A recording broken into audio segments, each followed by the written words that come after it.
السلام علیکم سامعین، یقیناً آپ سب خیریت سے ہوں گے اور آج کی ویڈیو بھی آپ کو پسند آئے گی۔ بسم اللہ الرحمن الرحیم۔ یقیناً آج کی ویڈیو کا موضوع آپ کے ایمان کو تر و تازہ کر دے گا، اس لیے ویڈیو کو آخر تک ضرور دیکھیے گا۔ ویڈیو کو لائک، شیئر اور چینل کو سبسکرائب کیجیے گا۔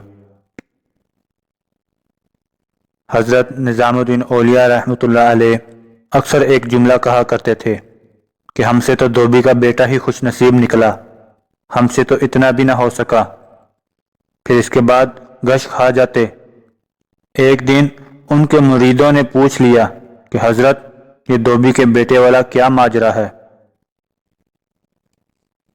آپ رحمۃ اللہ علیہ نے فرمایا، ایک دھوبی کے پاس محل سے کپڑے دھلنے آیا کرتے تھے اور وہ میاں بیوی کپڑے دھو کر استری کر کے واپس محل پہنچا دیا کرتے تھے۔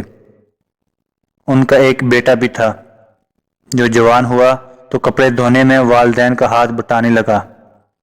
کپڑوں میں شہزادی کے کپڑے بھی آتے تھے، جن کو دھوتے دھوتے وہ شہزادی کے نادیدہ عشق میں مبتلا ہو گیا۔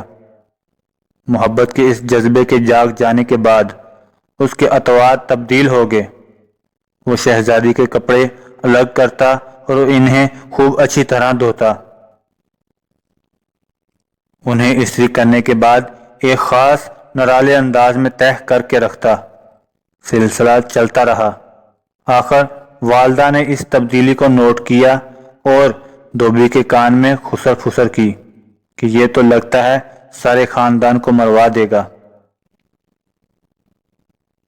یہ تو شہزادی کے عشق میں مبتلا ہو گیا ہے۔ والد نے بیٹے کے کپڑے دھونے پر پابندی لگا دی۔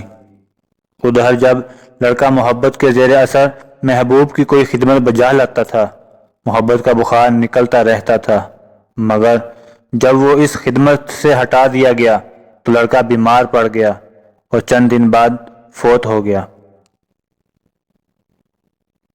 دوسری طرف کپڑوں کی دھلائی اور تہہ بندی کا انداز بدلا تو شہزادی نے دھوبن کو بلا بھیجا اور اس سے پوچھا کہ میرے کپڑے کون دھوتا ہے؟ دھوبن نے جواب دیا کہ شہزادی عالیہ، یہ میں دھوتی ہوں۔ شہزادی نے کہا، پہلے کون دھوتا تھا؟ دھوبن نے کہا کہ میں ہی دھوتی تھی۔ شہزادی نے اسے کہا کہ یہ کپڑا تہہ کرو۔ اب دھوبن سے ویسے تہہ نہیں ہوتا تھا۔ شہزادی نے اسے ڈانٹا کہ تم جھوٹ بولتی ہو، سچ سچ بتاؤ ورنہ سزا ملے گی۔ دھوبن کے سامنے کوئی دوسرا راستہ نہیں تھا، کچھ دل بھی غم سے بھرا ہوا تھا۔ وہ زاروں قطار رونے لگی اور سارا ماجرا شہزادی سے کہہ دیا۔ شہزادی یہ سب کچھ سن کر سناٹے میں آ گئی۔ پھر اس نے سواری تیار کرنے کا حکم دیا اور شاہی بگی میں سوار ہو کر پھولوں کا ٹوکرا بھر کر لائی اور لڑکے کی قبر پر سارے پھول چڑھا دیے۔ پھر اس کے بعد زندگی بھر اس کا یہ معمول رہا کہ وہ اس دھوبی کے بچے کی برسی پر اس کی قبر پر پھول چڑھانے ضرور آتی۔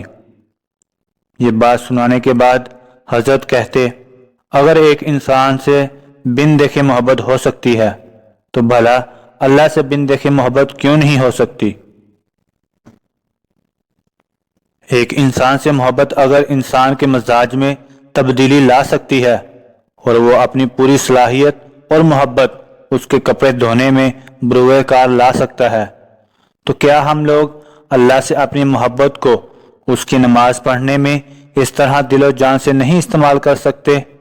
مگر ہم بوجھ اتارنے کی کوشش کرتے ہیں۔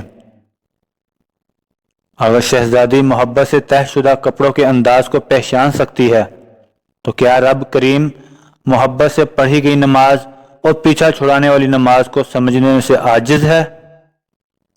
حضرت نظام الدین اولیاء رحمۃ اللہ علیہ پھر فرماتے، وہ دھوبی کا بچہ اس وجہ سے کامیاب ہے کہ اس کی محبت کو قبول کر لیا گیا، جبکہ ہمارے انجام کا کوئی پتہ نہیں، قبول ہوگی یا پھر منہ پر دے ماری جائے گی۔ اللہ تعالیٰ جس طرح ایمان اور نماز روزے کا مطالبہ کرتا ہے، اسی طرح محبت کا تقاضا بھی کرتا ہے۔